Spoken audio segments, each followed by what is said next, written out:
Hi, welcome back. In this video, we will now be discussing how to create web-to-lead forms within Salesforce. So capturing lead information is always important to any organization. Using web-to-lead within Salesforce, we can create such forms without the need to write custom code, and also build lead assignment rules that will assign leads automatically, and also create automated notifications to any of the potential leads. So web-to-lead forms are an important tool to capture new customers for our organization. By using web-to-lead in Salesforce, we can integrate our organization's marketing and website efforts directly into Salesforce data. So for this example, we'll be creating a web-to-lead form that will capture lead information from our website. Then we can also create a lead assignment rule that will assign those created leads into our sales channel user. And then finally, we will be creating an auto-response rule to send a notification to those new leads. So to start creating a web-to-lead form, let's just go to Setup menu, go to Build, Customize, go to Leads, and go to Web-to-Lead. So on the Web-to-Lead page, let's first enable Web-to-Lead, and click on Edit to Lead Web-to-Lead setting. So first off, we're going to specify the default lead creator.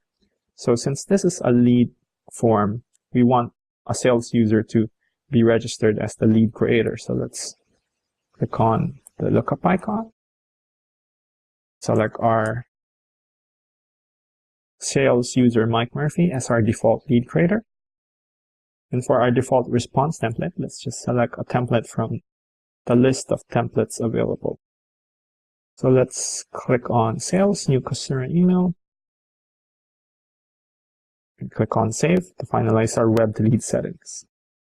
So next, let's create the actual web-to-lead form. So let's click on Create Web-to-Lead Form to generate our HTML form. So now we can select the fields that we want to appear on the web-to-lead form. So by the way, a web-to-lead form is just basically an HTML form. It doesn't have any external styling or user experience for that matter.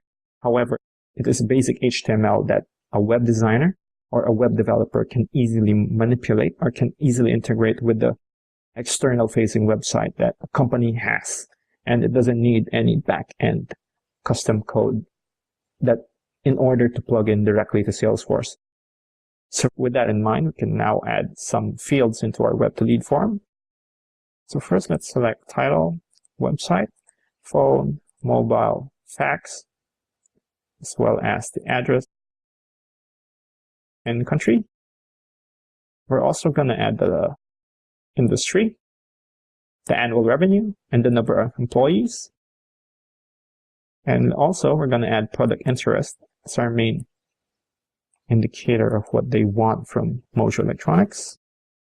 So let's just reorder the fields. So for title, let's just put that after first name, last name. Website, we put that just after company. And I think we're pretty much good, except for address. We want that a little bit higher. For the return URL, we want it to go to our company website. So this means that once the web-to-lead form has been successfully submitted to Salesforce, they will be redirected to the URL we have indicated here in the return URL. So let's click on Generate to generate this web-to-lead form. So from this page, you can see that it's just purely HTML with some standard HTML input fields that, as I've said earlier, a web designer or a web developer can easily manipulate. So from that, you can actually just copy that and paste that to any external web-facing site, or just send it to your web developer for further styling or further modification. So after creating our web-to-lead form, we need to create an auto-assignment rule that will assign all of our leads automatically based on certain criteria. So to start, let's just go to the leads section in the build subsection. Go to auto assignment rules or assignment rules. Let's click on new to create a new assignment rule. So let's name it as web to lead assignment. We're not going to set this as the active lead assignment rule since there are other channels for any leads coming into the system. So let's click on save. Click on the web to lead rule and add some rule entries to that actual web to lead rule. So click on new under rule entries.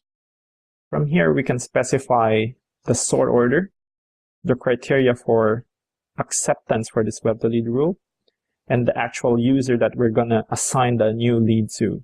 So first off, let's select on sort order. Let's enter 1, as this is the first web to lead rule to evaluate. So this means that if the sort order is higher or lower, it determines the priority in case you have multiple web to lead or lead assignment rules. Next, let's enter our rule criteria. So first, let's enter the field email not equal to blank. So this means that the email field must be specified.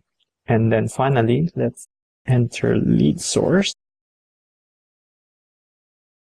equals, and we're going to click on the lookup icon to search for a particular lead source. So let's select web, since the web lead source is the automated or the default lead source for our web to lead entries. So let's click on insert selected.